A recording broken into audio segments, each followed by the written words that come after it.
โยโสภะคะวะอะระหังสัมมาสัมพุทโธสวากขาโตเยนะภะคะวะตาธัมโมสุปฏิปันโนยัสสะภะคะวะโตสาวกสังโฆธัมมายังภะคะวันตังสัทธัมมังสัสสังฆังอิเมหิสกการเรหิยะทาระหังอาโรปิเตหิอภิปุชยามะสาธุโนพันเตภะคะวะสุจิราปรินิพพุตโตปิปัจฉิมาชนะตานุกัมปมานาสาอิเมสการเรทุกขตาปันนาการะภูเตปฏิคันหาตุอัมหากังทีคารตังหิตายะสุขายะอะระหังสัมมาสัมพุทโธภะคะวาพุทธังภะคะวันตังอภิวาเทมิสวากขาโตภะคะวะตาธัมโมธัมมังนามัสสามิสุปฏิปันโนภะคะวะโตสาวกสังโฆสังฆังนามามิหันธรรมยังพุทธัสสะภะคะวะโตปุพพะคะนามการังกะโรมาเสนะโมตัสสะภะคะวะโตอะระหะโตสัมมาสัมพุทธัสสะนะโมตัสสะภะคะวะโตอะระหะโตสัมมาสัมพุทธัสสะนะโมตัสสะภะคะวะโตอะระหะโตสัมมาสัมพุทธัสสะ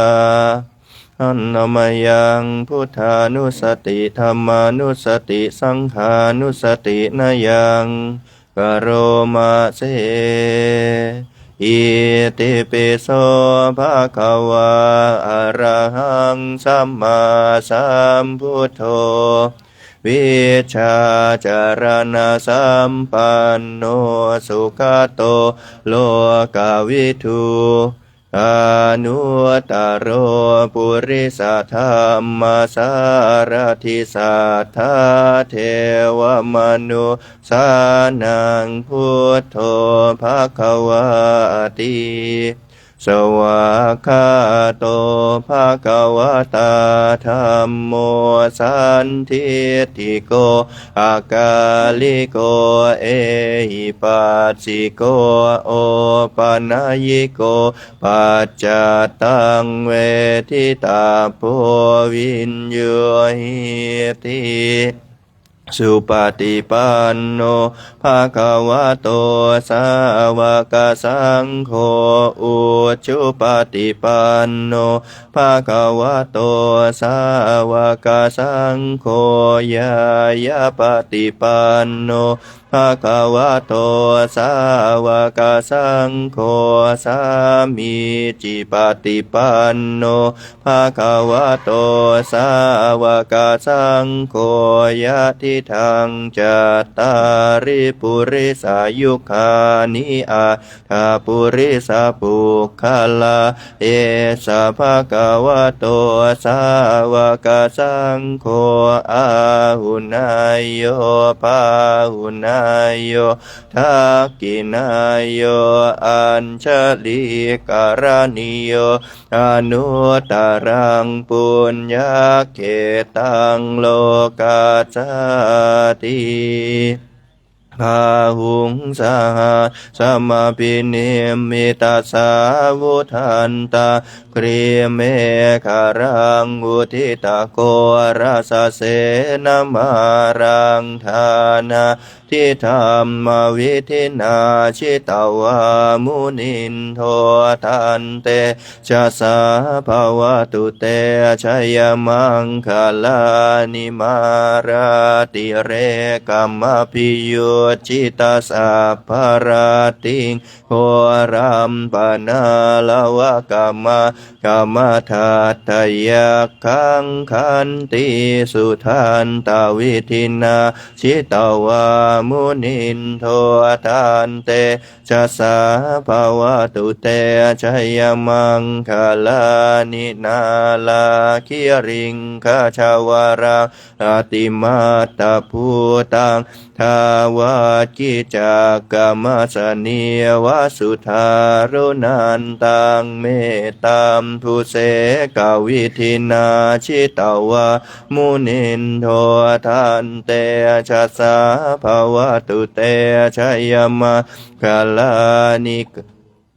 ตาขาดกรรมติหาทาสุธารุนันตังทาวันติโย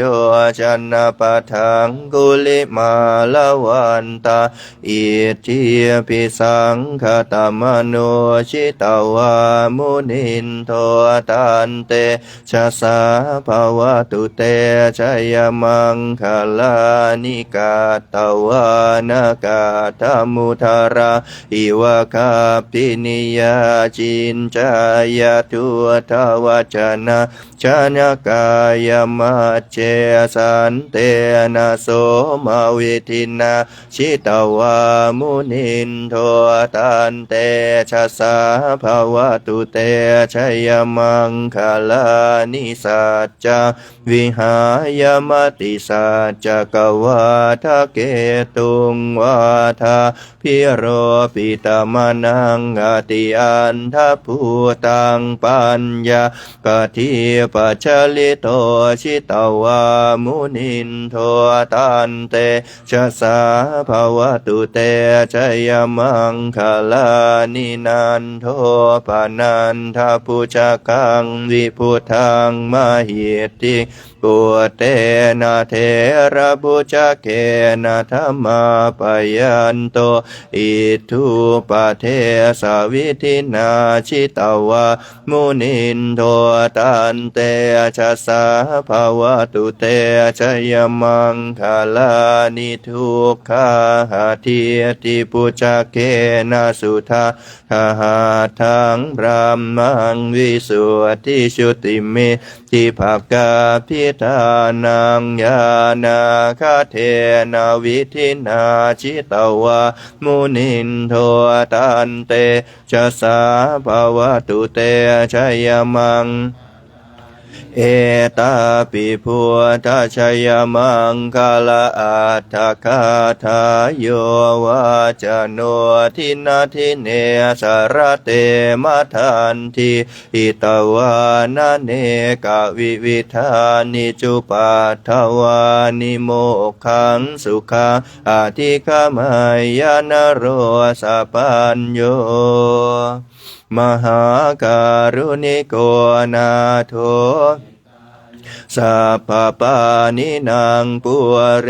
ตวาปารมีสัพพปะโตสัมโพธิมุตตมะเอเตนะสัจวะเจนะโหตุเตชัยมังคลาชยันโตโพธิยามุเลสักยานานันทิวัตโนเอวังตวังวิชัยโยโหหิชยาสุชยมังคะเรอปาราชิตาปัลลังเกสีเสปัทวิโปคะเรอภิเสเกสะปะพุทธานาอาคาปะโตปะโมทัตติสุนัขขตังสุมังคลังสุปาพาตังสุโหติตังสุขันโนสุมุโห โตจะสุเยทังพรหมจาริสุปทากินังกายกรรมวาจากรรมังปทากินังปทากินามโนกรรมังปณิทิเตปทากินาปทากินานิกาตวานลพันตเทปทากิเนกับราพพร้อมกันครับ อรหังสัมมาสัมพุทโธภะคะวาพุทธังภะคะวันตังอภิวาเทมิสวากขาโตภะคะวะตาธัมโมธัมมังนามัสสามิสุปฏิปันโนภะคะวะโตสาวกสังโฆสังฆังนามามิมาตาปิตุคุณังอหังวันทามิครูอุปัชฌาย์อาจาริยคุณังอหังวันทามินิมนต์ตั้งแถวไปรับภัตตาหารกันครับ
บานเอ้า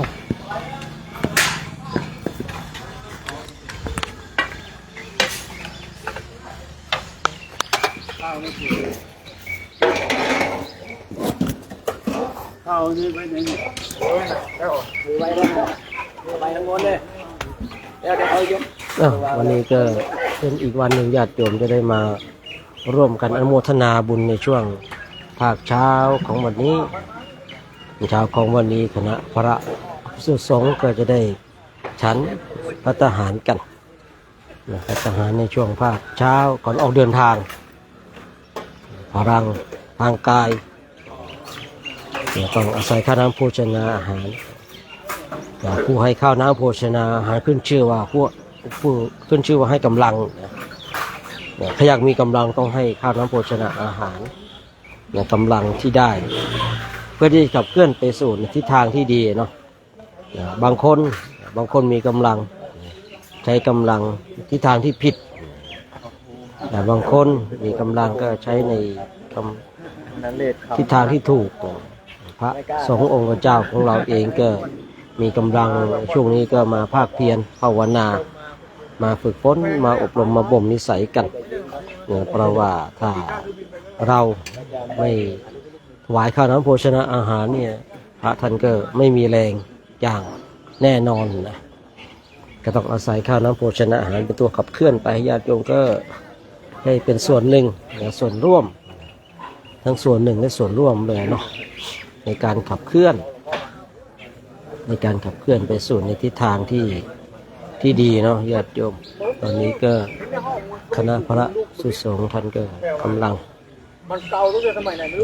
เตรียมความพร้อมทุกอย่างนะตอนนี้เองก็ทำหน้าที่การญาติโยมนะ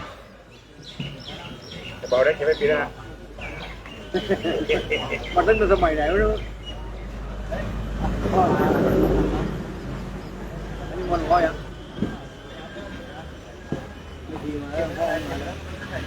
เอาลงทางน้อยลงเดินหลวงพ่อมาติดทางหลวงพ่อมาไม่ได้อะหลวงพ่อมาไม่ได้ทางเข้านะ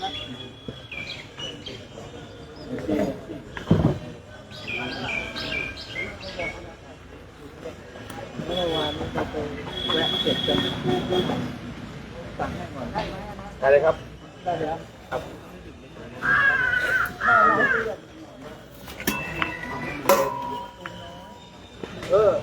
คล้ายๆกีวีอ่ะแค่เบาๆนะกีวีลูกกีวีจำได้แล้วจางแล้วบอกว่าลูกชายไว้อยู่ในห้อง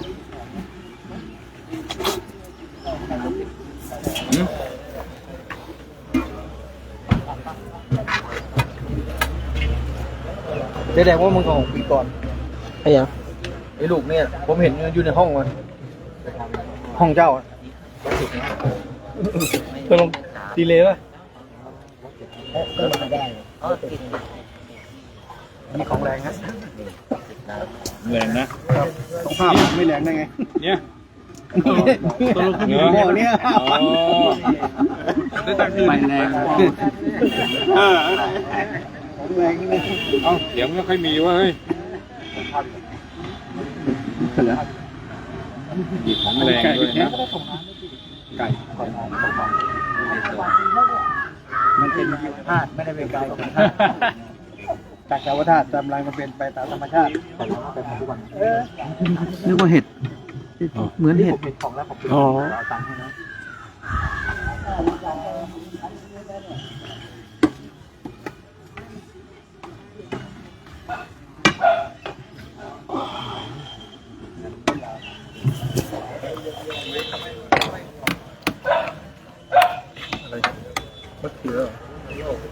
นั่นเขาไม่กำหนดได้เต็มที่บ้างนั้นน่ะ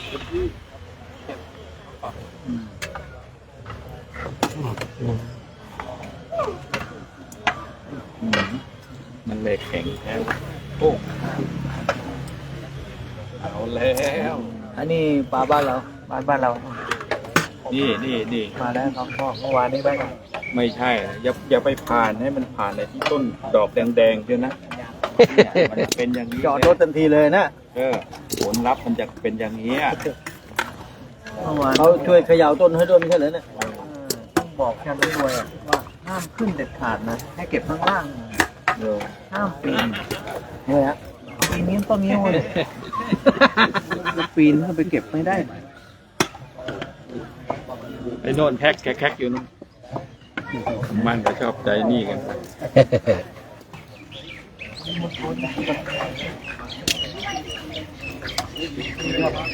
อะไรครับ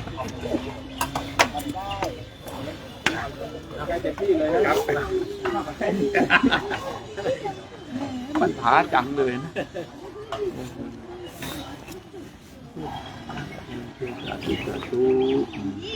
ไม่ได้ออกงานแล้ว นะ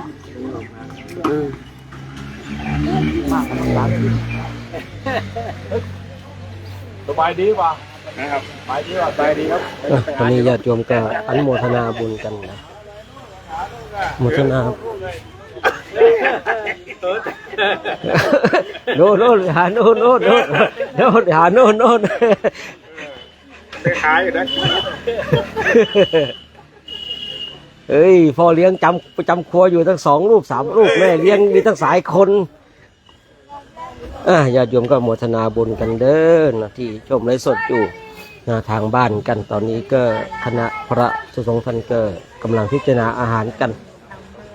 การที่คณะพระสงฆ์ได้มาร่วมสร้างบุญบารมีเช่นนี้ก็ต้องขออนุโมทนากับญาติโยมเนาะไม่มีญาติโยมคอยช่วยอุปถากอุปถัมภ์เนี่ยพระมาไม่ถึงที่นี่อย่างแน่นอนญาติโยมนี่ก็พูดง่ายๆว่าพระก็ไม่ท้อโยมก็ไม่ถอยเลยนะเรื่องนี้นะเพราะญาติโยมบางคนเนี่ยไม่ใช่ตามแค่ปี2 ปีนะบางคนเนี่ยตามมากันเป็น10 ปีเลยนะตามเป็น10 ปีเลยที่มาร่วมบุญกันเนี่ยพระก็ไม่ท้อแล้วตอนนี้นะโยมก็ไม่ถอยแล้วเนาะพระก็ไม่ท้อโยมก็ไม่ถอยได้ร่วมกันนะได้ร่วม ได้ร่วมกันสร้างบารมีกันเป็นเจ้าภาพบุญมันต้องขนขวายกันเนี่ยเห็นพระท่านตักข้าวน้ำโภชนาอาหารก็กินก็ดีใจเนาะดีใจกันเอาหลวงน้อยช้านะบาน้อยอ่ะเขาไปกันแล้วนะตะเกือเอาทิ้งช่วงห่างแล้วเนี่ยสองคนเนี่ยมัวแต่คุยกันเนี่ย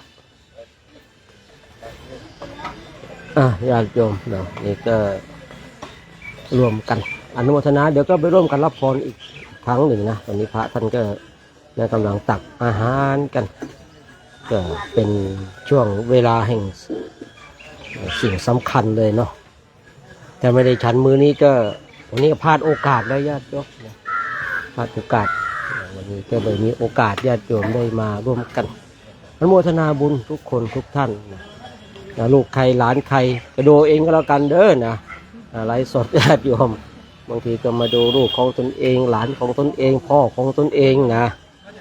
แต่บางทีลูกสาวก็มาดูพ่อของตนเองบางทีแม่ก็มาดูลูกชายของตนเองนะลูกใครหลานใครเนี่ยมาดูกันนะญาติโยมเนาะร่วมกันในช่วงเช้าของวันนี้นะเช้าของวันนี้ก็เป็นเช้าแห่งบุญก่อนที่คณะพระสงฆ์ท่านจะได้ออกจาริกกันญาติโยมก็ร่วมอนุโมทนาบุญก่อนเดี๋ยวก็มาร่วมรับพรกันตอนนี้เราร่วมอนุโมทนาบุญเนาะก็มาร่วมรับพรกันบุญก็ต้องทำเนาะบุญก็ต้องขนขวายนะญาติโยมนะบุญก็ต้องทำบุญก็ต้องขนขวายขนขวายในกิจที่ชอบประกอบในธรรมตามสิ่งที่ดีญาติโยมเราทำสิ่งที่ดีแล้วไม่ต้องห่วงว่าเราจะไม่พบเจอสิ่งที่ดีนะอันนี้ก็นินเบิร์ดหาลูกพี่เขามั่นยังอ๋อคุยแล้ว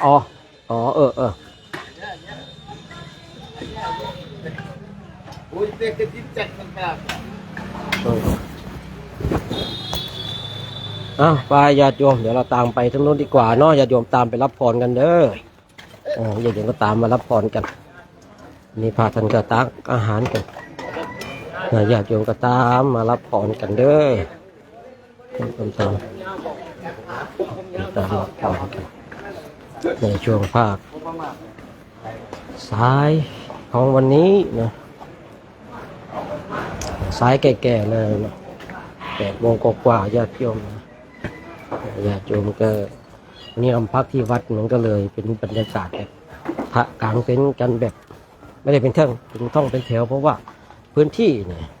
ของเรานี่ก็ต้องปรับนะตามพื้นที่ของเราในการเป็นอยู่เลยนะการกางเต็นท์ยังไงเราก็ปรับตามพื้นที่ของเราสะดวกอย่างไรเราก็กางอย่างนั้นนะบางวันเราก็เป็นแถวเป็นแนวบางวันเราก็เอาที่นอนได้กางได้นะก็ต้องดูเหตุดูผลนะดูปัจจัยที่นั่นนะ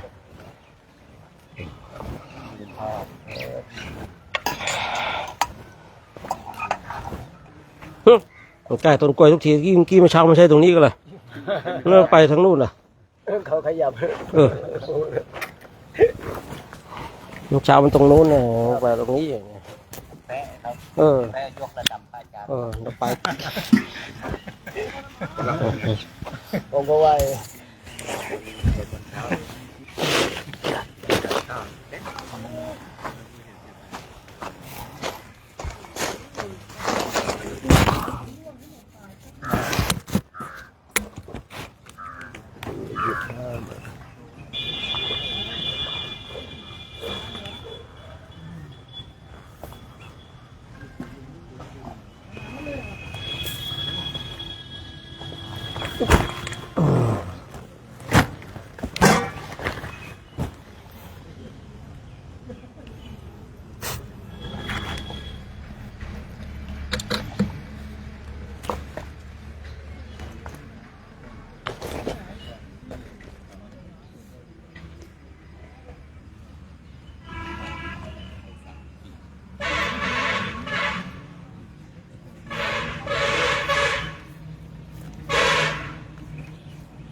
ยังไง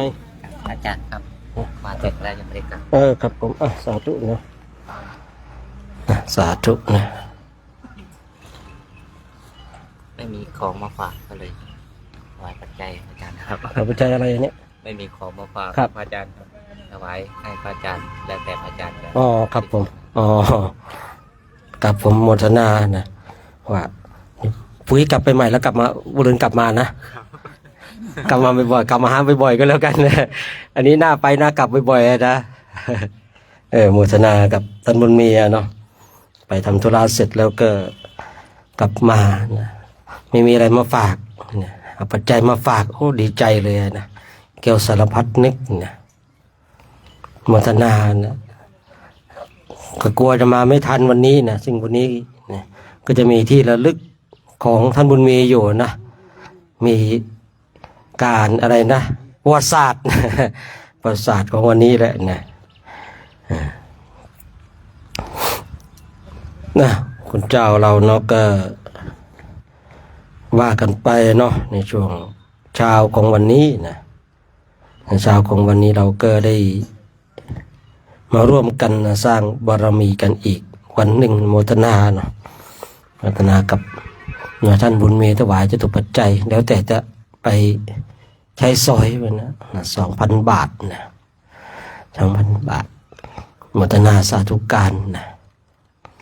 ในเรื่องของบุญนะเรื่องของกุศลเราก็ขนขวายเอานะเราก็เก็บเกี่ยวกอบโกยเอานะเรามาอยู่นะด้วยกันอย่างนี้เราก็ช่วยเหลืออนุเคราะห์นะสงเคราะห์นะซึ่งกันและกันในการที่เราช่วยเหลือสงเคราะห์อนุเคราะห์ซึ่งกันและกันก็บ่งบอกถึงความสามัคคีนะบ่งบอกน้ำหนึ่งใจเดียวกันนะเราเป็นผู้ร่วมอุดมการณ์เดียวกันแล้วนะมีอะไรก็ช่วยกันนะที่ผมเคยบอกว่าพี่รู้2น้องรู้1เนี่ยช่วยกันนะขับเคลื่อนไปนะเพราะว่าเรามาอยู่อย่างนี้เราก็น่าจะเข้าใจในระบบนะว่าของเราต้องขับเคลื่อนไปในรูปแบบใดเนี่ยยิ่งในช่วงหลังนี่มีโครงการที่เขาจัดในการจาริกธุดงค์มากเหลือเกินเนี่ยก็เป็นการที่ดีเนาะสำหรับพระเรานะเป็นการเผยแผ่ศาสนาก็เป็นความโชคดีของญาติโยมนะพระที่มีความกระตือรือร้นคือบ่งบอกถึงความเจริญเนาะความใส่ใจของนะการปฏิบัติธรรมกรรมฐานสื่อในยุคปัจจุบันนี้เป็นสิ่งที่สำคัญสื่อที่ออกไปเนี่ยเห็นว่าคนทั้งหลายเนี่ยเดินจงกรมนั่งสมาธิภาคเพียรภาวนาเนี่ยสื่อออกไปแล้วก็ทำให้คนทั้งหลายมีความกระตือรือร้นที่ทางพระทางไปเดินอเมริกากันเนี่ยทำให้คือพูดง่ายๆว่าเนาะระดับเจ้าคณะจังหวัดเจ้าหน้าอำเภอเจ้าหน้าตำบลเจ้าวาดอยู่นิ่งไม่ได้นะเพราะอะไรอยู่นิ่งเดี๋ยวใช้แผนเดิมไม่ได้ต้องเปลี่ยนแผนใหม่นะสมัยก่อนก็พูดง่ายๆว่าเสือนอนกินนะตอนนี้เสือนอนกินไม่ได้เสือต้องออกล่าเหยื่อแล้วนะก็เลยมีโครงการเดินธุดงค์กันเดินธุดงค์กันคือของเราเนี่ยนะเฉพาะเดินในประเทศอินเดียก็12 ปีแล้วนะแต่พระเดชพระคุณหลวงพ่อนี่จัดเดินมานี่30 กว่าปีแล้วนะครับผมหลวงพ่อนี่จัดเดินธุดงค์มา30 กว่าปีแล้วนะเฉพาะจัดโครงการนะไม่รวมที่ท่านเดินรูปเดียวนะเพราะว่าถ้าผมคำนวณดูผมก็ไม่เคยถามแต่คำนวณดูในช่วงที่ผมบวชแล้วก่อนหน้านั้นก็จะประมาณ30 กว่าปีนะที่หลวงพ่อพาจัดในการเดินจาริกธุดงค์แบบนี้นะครับผมในสมัยก่อนก็เดินในไทยเดินไปตรงนู้นเดินไปตรงนี้นะครับเดินไปตรงนู้นเดินไปตรงนี้นะพอช่วงหลังก็จัดเดินในประเทศอินเดียและเนปาลบางปีหลายปีที่ผ่านมาก็ไปที่ประเทศอังกฤษอีกต่อไปก็คงไปอีกหลายๆประเทศนะคงไปอีกหลายๆประเทศท่านทั้งหลายก็จะพึ่งศึกษาลาเพศกันเนาะ มันเป็นเพื่อนร่วมอุดมการณ์นะด้วยกันก่อนคือของเราเนี่ยไม่ใช่เพิ่งว่าโอ้ยเขามีกระแสการเดินธุดงค์แล้วก็มาจัดไม่ใช่นะของเรานี่เฉพาะในอินเดียเนี่ยป่านนี้12 ปีละก่อนหน้านั้นก็ร่วม30 ปีนะร่วม30 ปีนั่นเป็นสิ่งที่คือเดินตามรอยพุทธเจ้าเนาะพุทธเจ้าพระองค์ทรงสั่งสอนให้เราจาริกไปคราวนี้เราก็จาริกไปในกระแสที่พระอาทิตย์เดินที่อเมริกานี่เป็นกระแสที่ตอบรับดีมากแต่ต้องคือไม่มีอะไรที่มันได้เปล่าเนาะไม่มีอะไรที่ต้องได้เปล่ากว่าจะได้มานี่โอ้กว่าจะโด่งดังนี่ก็หลายอย่างนะครับอย่างที่ท่านทั้งหลายได้ทราบกันนั่นแหละในช่วงหลังก็เลยมีหลายๆที่หลายๆแห่งจัดการเดินธุดงค์นะการจาริกธุดงค์ก็เป็นเรื่องที่ดีนะครับผมนะแต่ละวัดนะผมช่วงหลังผมเห็นระดับเจ้าคณะจังหวัดเนี่ยมีความให้ความสนใจในเรื่องของการเดินธุดงค์นะแล้วก็เจ้าวาดนะในแต่ละวัดเนี่ยนะก็ให้ความกระตือรือร้นนะคนขวายมากขึ้นนะเพราะอะไรเพราะว่าคือเราเนี่ยรับมาตลอดแต่เราไม่เคยลุกเลยนะในการเดินธุดงค์เนี่ยการจาริกเดินธุดงค์เนี่ยเป็นการลุกการเผยแผ่และการเผยแผ่ไม่จำเป็นต้องไปแสดงธรรมอย่างเดียวการที่เราเดินไปเนี่ยนะเหมือนกับพระอัสสชิหรือเปล่าพระอัสสชิเดินไปเนี่ยผู้มีความสงบเสงี่ยมเรียบร้อยนะมาทราบภาษาลีบุตรเห็นและเกิดความศรัทธาคือบางคนบอกว่าการเผยแผ่ศาสนาต้องแสดงธรรมอย่างเดียวเปล่าเลยไอ้การที่เราเดินนี่แหละท่านทั้งหลายนิ่งเป็นสงบได้นี่แหละเป็นการเผยแผ่ศาสนาเชิงลุกถามว่าอยู่ที่วัดเนี่ยณปัจจุบันเนี้ยเรียกโยมเข้ามาวัดจะมาไหมผมท่องโลกโซเชียลเนาะบางช่วงบางเวลาผมโศกสังเวชใจมากเลยนะโยมเขาประกาศว่าโยมอยากจะมาปฏิบัติธรรมสำนักไหนที่ปฏิบัติธรรมแล้วไม่เสียสตางค์บ้างผมได้ยินตรงนี้ผมโศกสังเวชใจนะว่าโอ้มันถึงขนาดนี้แล้วเหรอคนอยากปฏิบัติธรรมเนี่ยแต่ต้องเสียสตางค์ผมจะท่องเนี่ยไปนะเลื่อนไปบางทีเขาก็ปาดอยากจะไปปฏิบัติธรรมสัก5 วันมีใครแนะนำบ้างว่าสถานที่ปฏิบัติธรรมแล้วไม่เสียสตังค์ไม่เสียค่าใช้จ่ายเขาได้เขียนว่าไม่เสียค่าใช้จ่ายนะคือผมเห็นอย่างนี้แล้วปุ๊บโอ้โหสลดสังเวชใจนะนั่นแสดงว่าการจัดงานปฏิบัติธรรมหรือวัดเนี่ยคนที่จะเข้าไปเนี่ยถ้าคนที่จะเข้าไปเนี่ยต้องเสียสตังค์นะโอ้โหได้ยินแล้วอนาจใจอย่างโครงการของเราเอาคุยเนี่ยในแต่ละปีเนี่ยหมดไปกันว่ากันนะ2 ล้าน3 ล้านเนี่ยนะในแต่ละปีเนี่ยถามว่าเคยเรียกเก็บค่าตั๋วค่าอะไรพวกเราทั้งหลายไหมตั้งแต่ปีแรกเลยนะปีแรกเลยจนถึงปีนี้ผมจะกล้าพูดว่าโครงการของเราไม่เคยเรียกเก็บมีแต่ร่วมกันทำบุญต้องแยกนะครับเก็บค่าเดินทางเก็บค่าวีซ่าเก็บค่านู่นค่านี่สำหรับพระนะสำหรับเนนนะแต่ญาติโยมบางทีที่บอกว่า29,919นะเพราะอะไรอันนั้นก็อีกกรณีหนึ่งแต่ของพระเนี่ยไม่เคยเลยนะครับผมนะเรื่องของการทำบุญอันนี้อีกเรื่องหนึ่งนะใครก็ทำก็ได้ไม่ทำก็ได้บุญเนี่ยใครทำก็ได้ใช่หรือเปล่าใครไม่ทำคนนั้นก็ไม่ได้แต่ไม่ใช่ว่าเรามาร่วมโครงการแล้วไม่ได้เสียค่าใช้จ่ายแต่ว่าเราต้องมาร่วมบุญเรื่องบุญก็เรื่องหนึ่งนะครับผมไม่เคยบังคับไม่เคยเรียกร้องเนี่ยคือในแต่ละปีเนี่ยนะโครงการของเราเนี่ยคือไม่ได้เรียกเก็บใครอยากมาก็มาแต่ต้องมาอยู่ในแบบปฏิปทาเดียวกันนะเป็นเพื่อนร่วมอุดมการณ์เดียวกันผมก็เลยนึกภูมิใจว่าโอ้การที่เรากระโดดลงมาช่วยงานแบบเนี้ยมันมาแบบบริสุทธิ์ใจอะเนาะมาแบบบริสุทธิ์ใจมาแบบสบายนะยิ่งเราไปเห็นญาติโยมประกาศว่าอยากจะปฏิบัติธรรมสัก7 วันมีท่านใดแนะนำบ้างว่าสถานที่ปฏิบัติธรรมตรงไหนไม่เสียค่าใช้จ่ายการปฏิบัติธรรมเป็นการเสียค่าใช้จ่ายไปแล้ว นะคนไปวัดต้องเสียเงินเสียทองไปละเนี่ยบางทีบางสิ่งบางอย่างเนาะฉะนั้นเราท่านทั้งหลายเนาะคือก่อนที่นะคุยภาษาของเราเนาะให้คนเขาเข้ามาก่อนนะให้คนเขาเข้ามาฝึกมาปฏิบัติกันมาภาคเพียรภาวนากันในเราบางทีเนี่ยได้คิดแต่เรื่องตัวเงินเป็นหลักเนาะไม่ได้คิดถึงคุณธรรมอย่างเรามาฝึกฝนอบรมในต่างแดนอย่างเงี้ยในรู้จักการเสียสละต่อไปในอนาคตเราได้เป็นเจ้าอาวาสเป็นผู้นำเป็นเจ้าหน้าตำบลอำเภอเนี่ยนะเราก็จะได้มีคุณธรรมนะของเราเนี่ยเดินกันตั้งแต่ลูกวัดเนี่ยตอนนี้ท่านมันมีเป็นอะไรนะเจ้าคณะแขวงแล้วเนาะฮะยังเหรอยังเลยได้ข่าวว่าจะเป็นแล้วนะยังไม่ได้รับเหรอยังไม่ได้รับขอให้แล้วนะเดินตั้งแต่เป็นลูกวัดนะกลายจะเป็นเจ้าวาดนะจากเจ้าวาดก็จะกลายเป็นเจ้าหน้าตำบลอำเภอแล้วนะเนี่ยบางทีเดินจากการเป็นลูกวัดเนี่ยจนกลายเป็นพระครูอะไรก็มีนะเนี่ยบางทีเรามาฝึกฝนมาอบรมเนี่ยบางทีอย่างเรารับอย่างเดียวมันก็ไม่ได้แล้วเนาะในปัจจุบันเราต้องไปเชิงลุกกันเดินกันที่เราท่านทั้งหลายเดินกันเนี่ยนะใครจะศรัทธาหรือไม่ศรัทธานั้นเป็นเรื่องของเขาแต่ขอ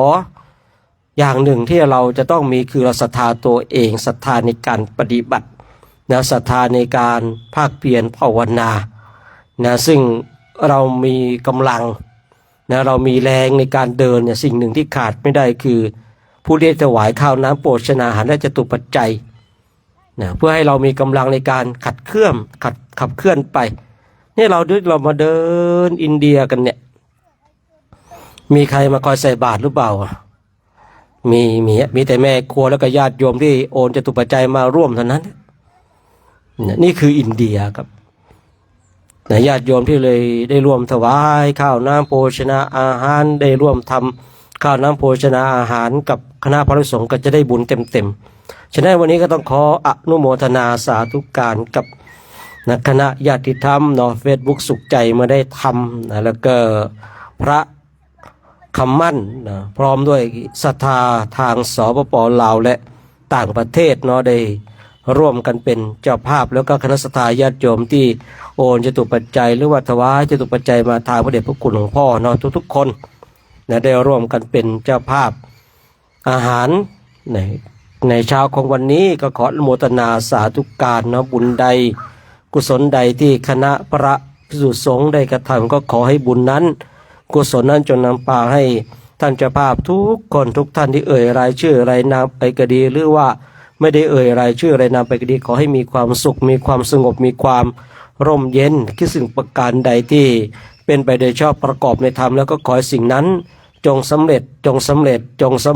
ด้วยเธอต่อไปเตรียมตัวรับพรกันเด้อญาติโยมเด้อเตรียมตัวรับพรกันนะ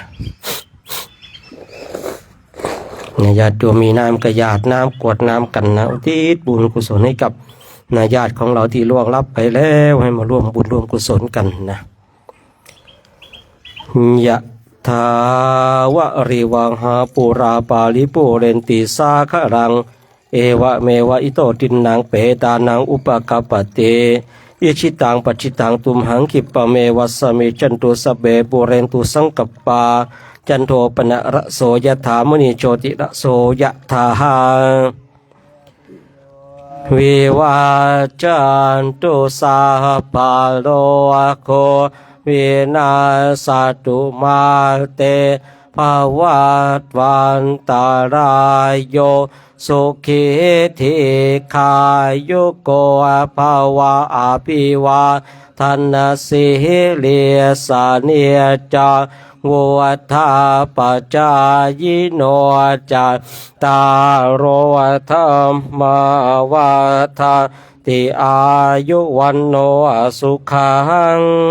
ภาลังอายุโทภะละโทวันนาโทปฏิภาณโทสุขาสทาตาเม ทาเวสุขังโสอติคาชติอายงทัตตวาพลังวันสุขันจะปฏิภาณโททิคายุยาสวะโหนติยาตยาทุปปาชติเตภวตุสัพพมังคลังลักปะเทวตาสัพพทานุภาเวนัสทาโสทิภวันตุเตพมังคลังรักขันตุสัพพเทวตาสัพพมานุภาเวนัสทาโสทิภวันตุเตภวตุสัพพขลังรักขันตุสัพพเทวตาสัพพสัคคานุภาเวนัสทาโสทิภาวันตุเตต่อไปพิจารณาอาหารหันธรรมยังธาตุปฏิโกรปัจเจเวคโนปอทังพโนมะเสยะธาปัจจยังปวัตตมานะธาตุมัตตเมเวตังยะทิทังทัพพะโตตตุปะคุณจักโกจะปวกขโลธาตุมัตถโกนิสัตโตนิชิวสุญโยสะหัวปัญหายังเป็นทัพพะโตชนิโยอิมังปุติกายังปัตตวาอติวิชิโคชนิโยชายาตินะครับนิมนต์พิจารณาอาหารนะครับผมนะนิมนต์พิจารณาอาหารกัน